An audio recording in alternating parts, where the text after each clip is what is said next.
कि हमारा मन भला शांत कैसे होगा।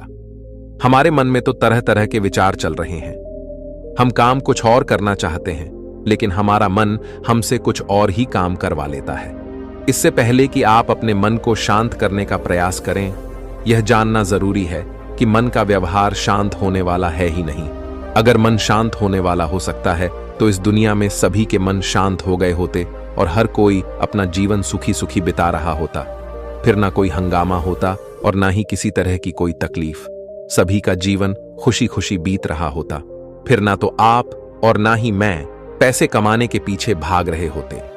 समस्या तो यह है कि हम ज्यादा से ज्यादा चीजें इकट्ठा करना चाहते हैं, क्योंकि हमें लगता है कि हमारे पास जितनी ज्यादा चीजें होंगी हम उतना ही सुखी रहेंगे। लेकिन वास्तविकता तो यही है कि बाहर की किसी भी चीज में कोई सुख नहीं है और ना ही उनमें कोई दुख है। और यही कारण है कि जब हम किसी चीज के पीछे भाग रहे होते हैं, जब हम कोई चीज पाना चाहते हैं, तो उसे पाकर हमें पल भर के लिए खुशी तो मिलती है, लेकिन बाद में हम उस खुशी का एहसास नहीं कर पाते। वह खुशी दुख में परिवर्तित हो जाती है और इसी प्रकार से हम एक चीज से दूसरी चीज, दूसरी से तीसरी चीज के पीछे लगातार भागते रहते हैं, क्योंकि हमें ऐसा ही लगता है कि यदि हम वह चीज पा लेंगे तो हम सुखी हो जाएंगे। लेकिन वास्तविकता में वही सुख हमारे दुख का कारण बन जाता है, जिस कारण हमारा मन बेचैन रहने लगता है। हम उस चीज को पाने के लिए तरह तरह के उपाय करते हैं, लेकिन उससे हमें फायदा नहीं होता है, जिस कारण हमारा मन और भी बेचैन होने लगता है। और यह बेचैनी धीरे धीरे चिंता का रूप ले लेती है और हमारा मन पूरी तरह से अशांत हो जाता है। हमें कुछ भी अच्छा नहीं लगता। हमें लगता है कि जो कुछ हमने मांगा था उसका उल्टा हो रहा है, सब कुछ हमारे विपरीत जा रहा है।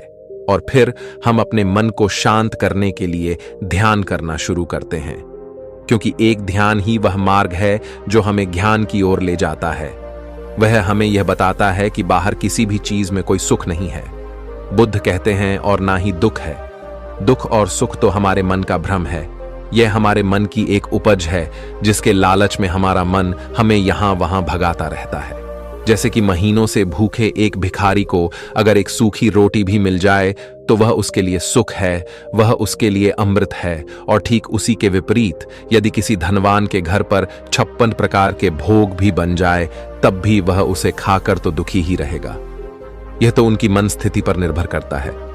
इसे और अच्छे से समझने के लिए आज की जो कहानी मैं आपको सुनाने जा रहा हूं, इस कहानी के माध्यम से आप यह समझ पाएंगे कि हमारे मन की स्थिति क्या है और हम इसे कैसे नियंत्रित कर सकते हैं। तो चलिए बिना किसी देरी की कहानी शुरू करते हैं। हम जानेंगे बौद्ध कहानी से। एक समय की बात है। एक गांव में एक युवक रहता था जिसका मन बहुत ही अशांत रहता था। वह हमेशा तनाव में रहता। वह अपने मन को शांत करना चाहता था, लेकिन उसे कोई भी उपाय नजर नहीं आ रहे थे। उसके जीवन में कई प्रकार के दुख थे, जिनके कारण वह हमेशा तकलीफ में रहता, तनाव में रहता। एक दिन उसे पता चला कि उसके गांव में एक बौद्ध भिक्षु आए हुए हैं, जो सभी को दुख और सुख पर उपदेश दे रहे हैं। वह युवक तुरंत ही घर से निकला और उनके आश्रम जा पहुंचा। वहां पर पहुंचने के बाद उस युवक ने देखा कि वह बौद्ध भिक्षु सभी गांव वालों को उपदेश दे रहे थे। बौद्ध भिक्षु कह रहे थे कि सभी के जीवन में कोई ना कोई सुख और दुख तो आता ही रहता है, जिस कारण हमारा मन बहुत अशांत रहता है। और एक अशांत मन इस दुनिया का कोई भी सुख नहीं ले सकता, फिर चाहे उसे पूरी दुनिया की धन दौलत ही क्यों ना मिल जाए, वह उसे पाकर भी दुखी ही रहेगा। परंतु जिस व्यक्ति का मन शांत है, उसके पास चाहे कुछ भी हो या ना हो, वह हर छोटे पल का आनंद ले सकता है। वह हर पल को खुशी खुशी जी सकता है। इस दुनिया का और इस जीवन का परम सुख भी प्राप्त कर सकता है। इतना कहकर उन बौद्ध भिक्षु ने अपना प्रवचन समाप्त कर दिया और वापस आश्रम की ओर लौट गए। वो भी उनके पीछे पीछे आश्रम पहुंच गया और इस युवक ने उन बौद्ध भिक्षु से कहा, हे गुरुवर, अभी कुछ देर पहले आप उपदेश दे रहे थे कि एक शांत मन हर पल का आनंद ले पाता है, हर पल को सूखी सूखी जी पाता है। लेकिन इस दुनिया में सभी के पास मन है और सभी के मन अशांत है। तो ऐसे में भला अपने जीवन को कोई सुखी सुखी कैसे जी सकता है? इस दुनिया में शांत मन किसी के पास नहीं। मेरे पास भी एक ही मन है और वह भी शांत नहीं है। गुरुवर, क्या आप बता सकते हैं कि मैं अपने इस मन को कैसे शांत करूं। तभी बौद्ध भिक्षु ने उस युवक को ध्यान के बारे में समझाया, ध्यान के फायदे बताए और उसे कहा, बेटा, ध्यान करने से हमारा मन शांत हो जाता है। हम विचारों के दलदल से बाहर आने लगते हैं और इस कारण हमारे जीवन में सुख उत्पन्न होने लगता है। यदि तुम भी अपने जीवन में सुखी होना चाहते हो, अपने मन के इन विचारों के दलदल से बाहर निकलना चाहते हो, तुम्हें ध्यान करना चाहिए। तुम्हें ध्यान का अभ्यास करना चाहिए, क्योंकि यही वह मार्ग है जो तुम्हारे मन को शांत कर सकता है और तुम्हें सही राह पर ला सकता है। उस युवक ने उन बौद्ध भिक्षु की बात मान ली। उस युवक ने उन बौद्ध भिक्षु को प्रणाम किया और वापस घर चला गया। घर पहुंचने के बाद उसने ध्यान करना शुरू किया। वह रात भर ध्यान करता रहा, लेकिन उससे उसे कोई लाभ नहीं हुआ। इसका कारण वह अगली सुबह फिर से उन बौद्ध भिक्षु के पास पहुंचा और उन बौद्ध भिक्षु से कहता है, गुरुवर, आपके कहे अनुसार मैंने रात भर ध्यान किया है, लेकिन उससे मुझे कोई लाभ नहीं हुआ। मेरा मन तो अभी भी अशांत है। आप तो कह रहे थे कि ध्यान करने से हमारा मन शांत हो जाता है। तभी वह बौद्ध भिक्षु उस युवा से कहते हैं, ध्यान कोई एक बार करने की चीज नहीं है, यह तो अभ्यास है और धीरे धीरे समय के साथ मन शांत होता जाए। इस पर वह युवक कहता है, हे गुरुवर, मेरे पास इतना समय नहीं है। मुझे कोई ऐसा मार्ग बताइए जिससे जल्दी जल्दी मेरा मन शांत हो जाए और मैं खुशी खुशी अपना जीवन जीने लग जाऊं।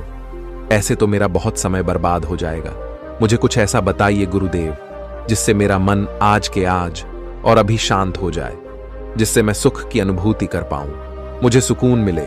उस युवक की यह बात सुनकर बौद्ध भिक्षु मुस्कुराने लगे। उन्होंने उस युवक से कहा, बेटा, मेरे पास तुम्हारे लिए कुछ ऐसा है जिससे तुम्हारा मन अभी के अभी शांत हो जाएगा। इतना कहकर वह बौद्ध भिक्षु अपने आश्रम में गए और अंदर से एक घड़ा लेकर आए और उस युवक को थमा हुए कहते हैं, जाओ और पास की बह रही उस नदी से इस घड़े में पानी भरकर लाओ। उन बौद्ध भिक्षु के इतना कहने के बाद उस युवक ने वह घड़ा हाथ में ले लिया और नदी की तरफ जाने लगा। उसके बाद मन ही मन सोच रहा था कि लगता है यह गुरु पागल हैं, इन्हें कुछ नहीं पता। भला यह घड़ा मेरे जीवन में शांति कैसे ला सकता है, यह मेरे मन को शांत कैसे कर सकता है। लेकिन उसके पास और कोई रास्ता नहीं था, जिसके कारण उसने घड़ा लिया और पास वाली नदी के पास पहुंच गया।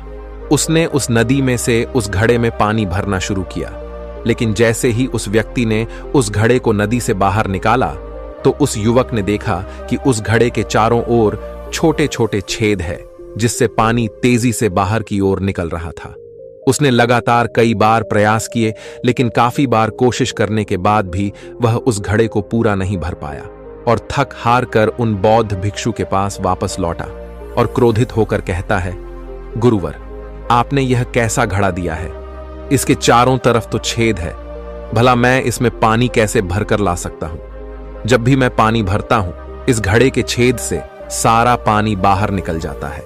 इस घड़े को मैं पूरा नहीं भर सकता। तभी वह बौद्ध भिक्षु उस युवक को शांत कराते हुए कहता है, बेटा, शांत हो जाओ। तुम्हें तुम्हारे प्रश्न का जवाब ही तो दे रहा हूं, और यदि तुम क्रोधित अवस्था में इस जवाब को सुनोगे तो इसे समझना तुम्हारे लिए मुश्किल हो जाएगा। इसलिए शांत हो जाओ और मेरी बात समझने का प्रयास करो। यह जो घड़ा मैंने तुम्हें दिया है, इसे अपना मन समझो, और मन केवल दो ही प्रकार से शांत हो सकता है। पहला यह कि तुम उसे लबालब पूरा भर दो और उसमें कुछ भी और आने जाने की जगह ना बचे। क्या तुम इस घड़े को इस प्रकार भर सकते हो? इस पर वह युवक कहता है, हे गुरुवर, मैं इस घड़े को लबालब नहीं भर सकता, क्योंकि जब भी मैं इसमें पानी भरता हूं, सारा पानी तो छेद से बाहर निकल जाता है। तभी वह बौद्ध भिक्षु उस युवक से कहते हैं, ठीक इसी तरह हम भी अपने मन को कभी नहीं भर सकते। हम जितना इसमें डालते जाएंगे, वह सब कुछ हमारे शरीर के द्वारा बाहर आता रहेगा, फिर चाहे वह क्रोध हो, प्रेम हो या फिर दया। हम जो भी अपने अंदर आने देते हैं, वही हमारे अंदर से बाहर भी आता है। और इसीलिए मैंने तुम्हें छेद वाला घड़ा दिया, क्योंकि यह हमारे मन के जैसा ही है। और जब हम इस मन को भस्म करना चाहते हैं, तब तुम अपना समय बेकार कर रहे हो। क्या तुमने एक पल के लिए भी यह नहीं सोचा कि इसी प्रकार तो तुम अपने मन को भरने में भी लगे हुए हो? क्या इससे तुम्हारा समय बर्बाद नहीं हो रहा? क्या इससे तुम्हारा जीवन बर्बाद नहीं हो रहा? क्योंकि जिस भी चीज से तुम अपने मन को भरोगे, वह तो बाहर निकल ही जाएगा। उस युवक को अपनी गलती का एहसास हुआ। वह तुरंत उस बौद्ध भिक्षु के चरणों में गिर गया और उस बौद्ध भिक्षु से कहता है, गुरुवर, आपने सच कहा। मैंने कभी भी इसके बारे में नहीं सोचा कि मैं अपना जीवन अपने आप ही बर्बाद कर रहा था।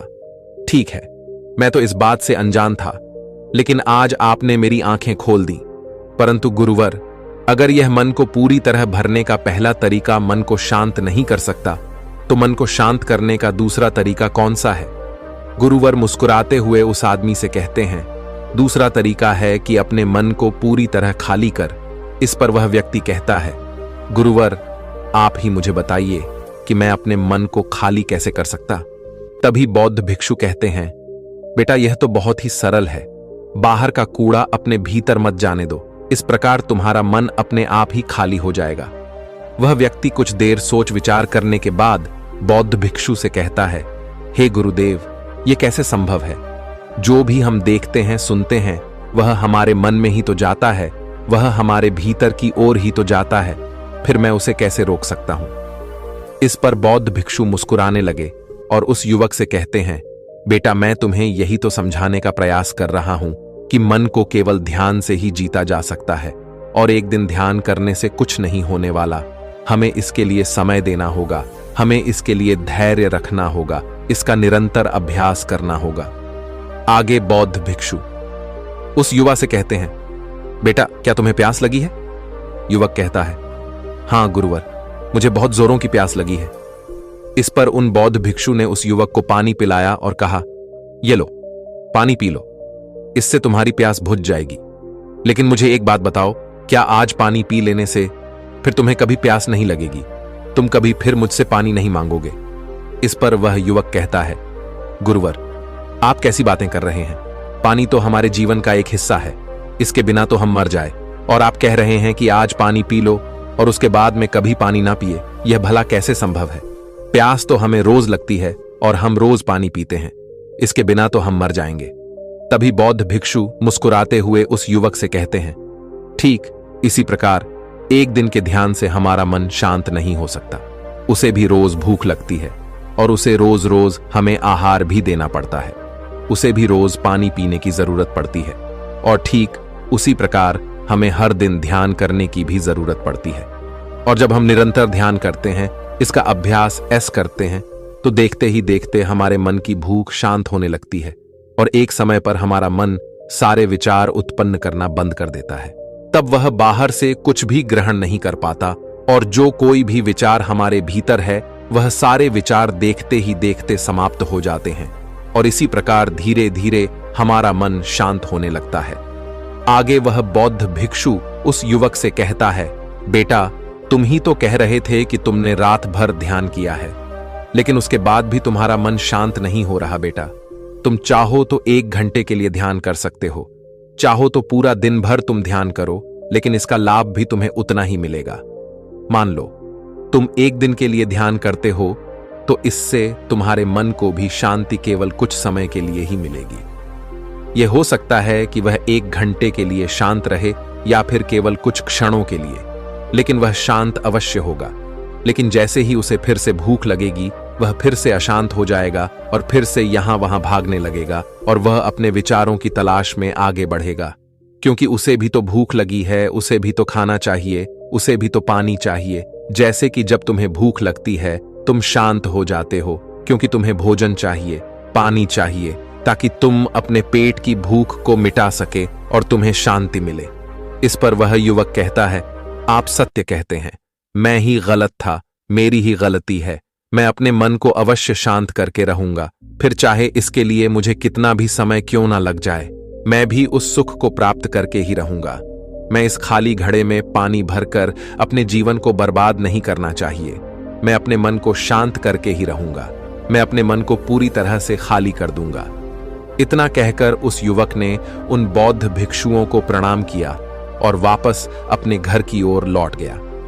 दोस्तों, हम लोगों के जीवन में भी कई प्रकार की समस्याएं हैं और हम उन समस्याओं का समाधान करना चाहते, और अंत में हमें जो मार्ग मिलता है वह ध्यान है।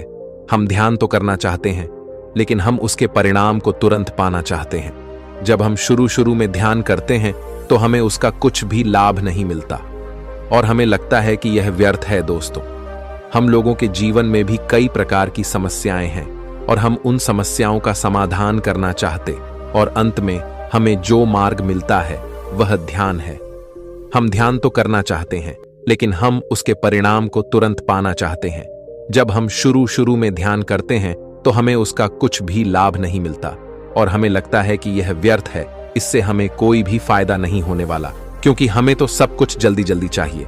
लेकिन वास्तविकता तो यही है कि ध्यान सब्र और समय मांगता है, और साथ ही उसे शांति भी चाहिए। परंतु हम इतने अशांत हैं कि हमारे भीतर यह तीनों चीजें नहीं हैं। इसीलिए अपने भीतर धैर्य पैदा करें।